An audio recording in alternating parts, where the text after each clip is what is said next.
Hello, everyone, and welcome back to our channel. She was the kind of woman who could walk into your room and make every single head turn, not because she wanted attention, but because she commanded it without even trying. So, when Phyllis Summers disappeared without leaving behind so much as a whisper, trust me, that wasn't just a missing persons situation, that was a declaration of war. Okay, so here's what happened, and I need you to really sit with this because the details are what makes this so unsettling.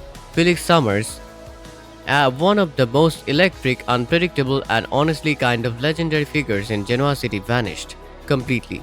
No phone calls, no dramatic exit, no trail of distraction left behind, which honestly for Phyllis is the most terrifying part of all. And now the two men who arguably know her better than anyone else on the planet, Jack Abbott and Billy Abbott, are completely unraveling trying to find her and what they are uncovering in the process. It's so much bigger and so much darker than either of them was prepared for. Let me take you back to the very beginning of this, because context matters so much here. Felix Summers has never been the kind of person who you could put in a box. She's been volatile, she's been brilliant, she's been reckless, she's been fierce, sometimes all four of those things within the same conversation.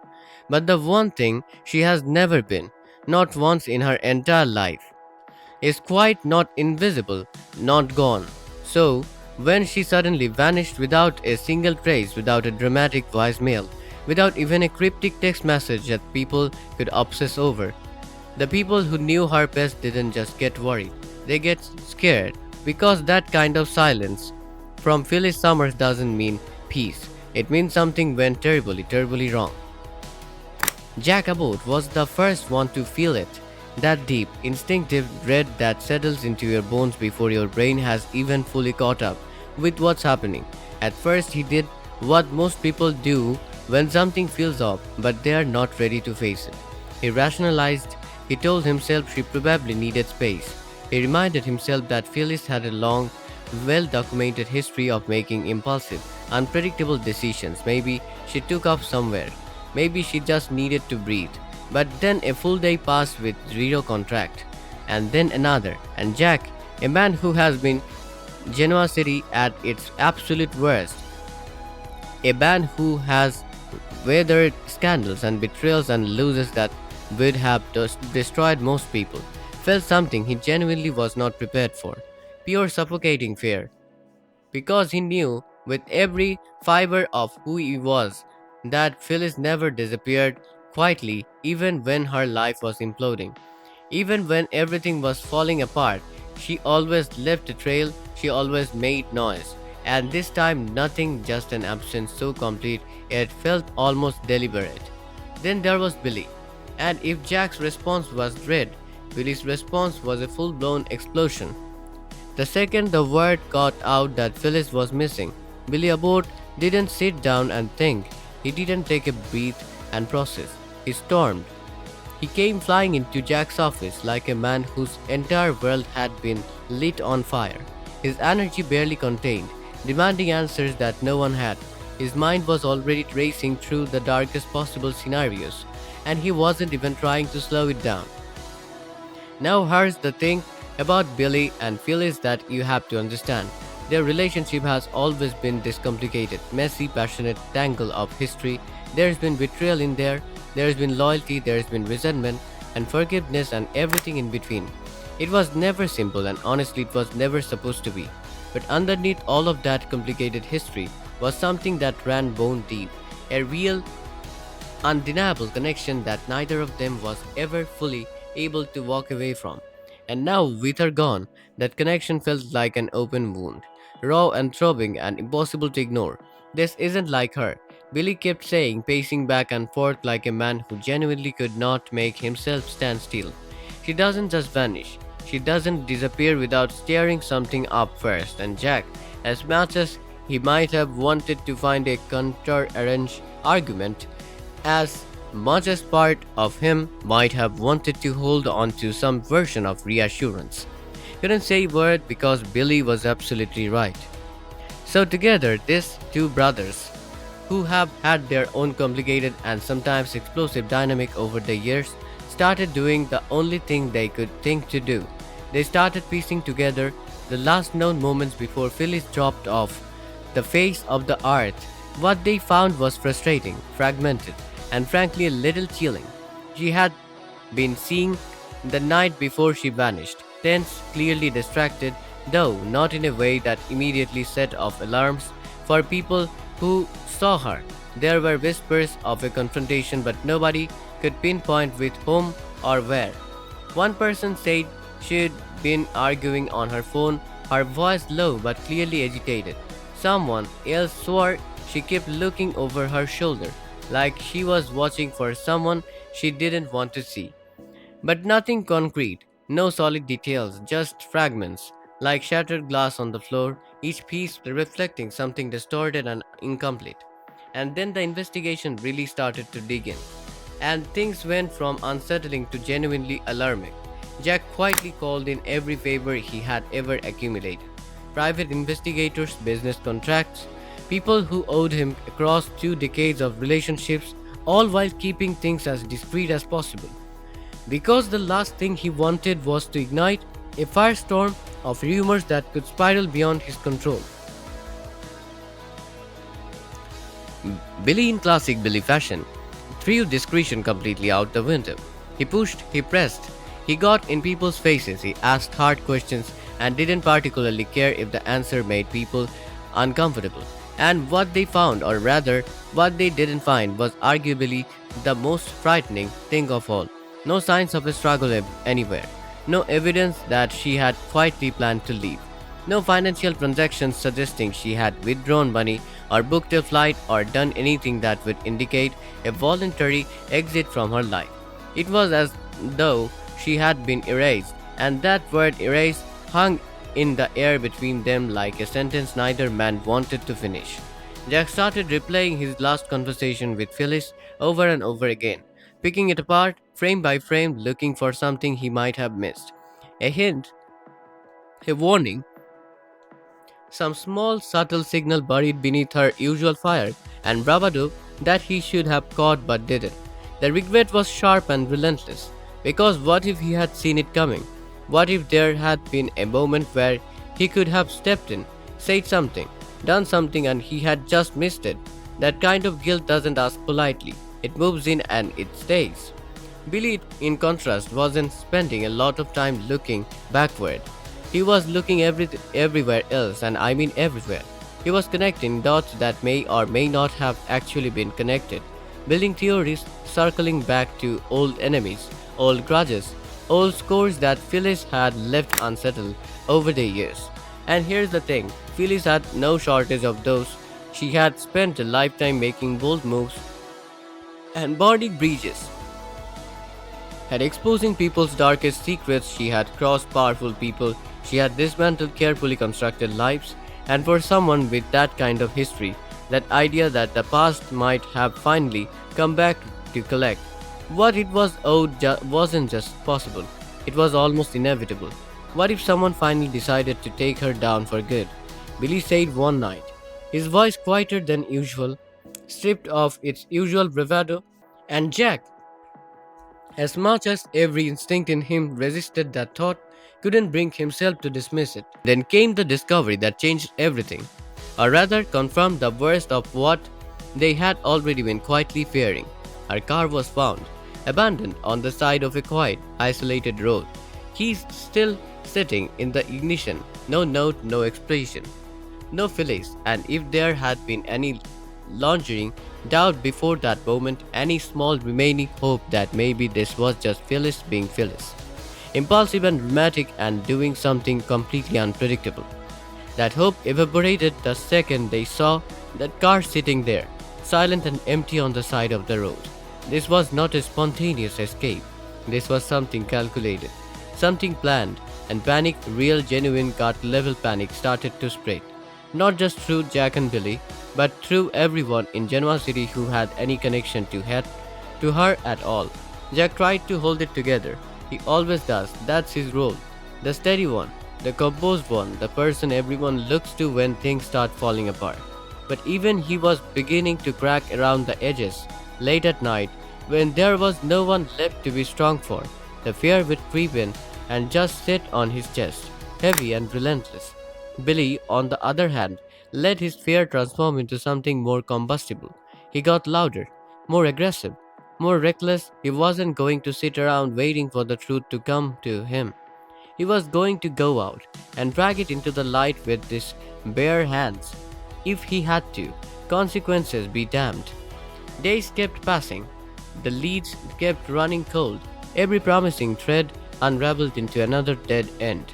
Another unanswered question, another layer of confusion stacked on top of confusion. And then, finally, something shifted. One of Billy's more aggressive lines of questioning turned up. A witness, someone who had actually seen Phyllis the night she disappeared, and not just seen her on her own. She had been with someone, a man unfamiliar. The interaction between them had been tense. Not aggressive exactly, but not comfortable either. The kind of exchange that doesn't look like two people catching up. Billy was on it instantly. Who is he? He demanded. The witness couldn't give him much. Poor lighting, a brief moment, no clear details, but what stayed with them was something harder to explain than a physical description. It was the way Phyllis had looked, and that detail, vague as it was enough to redirect everything.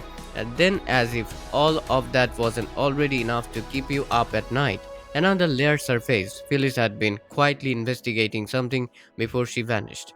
Alone, secretly, without telling a single person in her life what she was doing or why. The traces were subtle, calls made to numbers completely outside her regular circle, meetings that didn't fit any pattern anyone recognized, fragments of something she had been building toward entirely on her own. Jack felt a cold chill move through him as the picture slowly began to come into focus. She hadn't just stumbled into trouble, she had been walking towards something. And whatever it was big enough that someone decided she needed to be stopped before she could finish what she started. She knew something, Jack said almost to himself, and Billy, jaw tight, eyes hard, finished the thought, and someone made sure she never got to say it out loud. Okay, so let's really think about what all of this means. Because I think the surface level story is almost a distraction from the much bigger, much scarier reality underneath it. Phyllis Summers disappearing isn't just a crisis for Jack and Billy. As devastating as it clearly is for both of them, it's a signal, a warning, because if someone was willing to go this far, this completely, this deliberately, this cleanly, to silence her, when whatever she uncovered isn't small, this isn't personal drama, this isn't a feud that got out of hand. This is something with stakes high enough to justify making a woman who has survived everything simply cease to exist in the eyes of the world. And that means the danger that took Phyllis didn't vanish when she did. It's still out there, still operating, still watching. And then there's the very real human cost playing out in the real time. With Jack and Billy, Jack is a man who has built this entire identity around being in control, around being the person who can hold things together when everything else is falling apart. And this situation is dismantling that identity piece by piece, because no amount of control or strategy or careful management can force the truth to appear before it's ready. That helplessness is eating him alive, and you can see it even through the composed exterior he's trying so hard to maintain. Billy, meanwhile, is heading somewhere genuinely dangerous. His emotional investment isn't a weakness. It's real and it's completely understandable. But the way he's channeling it, reckless and aggressive and increasingly unfiltered, is the kind of behavior that gets people hurt. Or worse. And Jack knows it, which means he's now quietly terrified for two people instead of one. The broader ripple effect on Genoa City is also impossible to ignore. Rumors are spreading, people are asking questions, the community is beginning to feel the destabilizing weight of an absence that no one can fully explain. And in a place built on secrets and social dynamics and carefully maintained facades, that kind of unease has a way of cracking things open in unpredictable ways.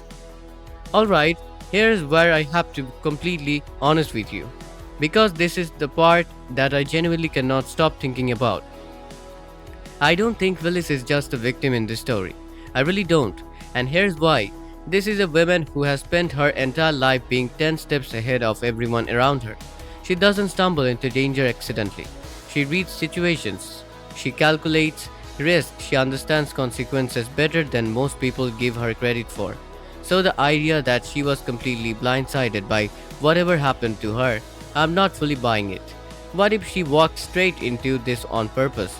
What if she saw the trap coming and chose to spring it anyway? Because whatever she uncovered was worth that risk? Because she was protecting someone? Or setting someone up? Or both? What if she's not lost at all? What if she's hiding, strategically waiting for exactly the right moment to detonate everything she knows? That possibility keeps me up at night more than any other. Honestly, because if Phyllis is still playing the game from somewhere in the shadows, then Jack and Billy chasing down every lead they can find might not just be unhelpful. It might be actively dangerous. It might expose exactly the kind of attention that she was trying to avoid. And if Billy in particular keeps pushing the way he's pushing, getting louder and more aggressive and more visible with every passing day, he might end up destroying the very evidence that could eventually explain everything. I also think there's something deeply heartbreaking about watching two men who clearly love these women in very different ways, both completely powerless in the face of something that defies every tool they normally use to solve problems. Jack's strategy isn't working, Billy's brute force isn't working, and the truth is just sitting there somewhere, waiting for someone to be still enough and smart enough to actually see it. So here's where we are, and honestly, where ER is one of the most genuinely compelling, layered, emotionally charged situations I have seen unfold in a long time. Phyllis Summers is gone. The people who love her are unraveling. The danger that took her is still out there, and somewhere buried beneath all the confusion and the fear and the dead ends is a truth that, when it finally comes out, isn't just going to bring answers. It's going to change people, it's going to break things that might not be fixable. And when Phyllis does come back, because I truly believe she will come back, it is not going to be quiet, it is not going to be simple, and it is absolutely 100% not going to be safe for everyone involved. So I want to know what you think. Do you think Phyllis is a victim in all of this? Or do you think she's still running the boat from somewhere nobody can reach her? Do you think Jack is going to be the one who finally figures out the truth? Or is Billy going to accidentally blow the whole thing up before the picture becomes clear? And when she does come back, do you think she'll still be the Phyllis everyone knows? Or do you think whatever happened out there in the dark has changed her in ways nobody is ready for? Drop your thoughts in the comments because I genuinely want to know where your head is at. And if you are not subscribed yet, what are you doing? Hit that subscribe button right now, because this story is nowhere close to finished, and trust me, you do not want to miss what comes next.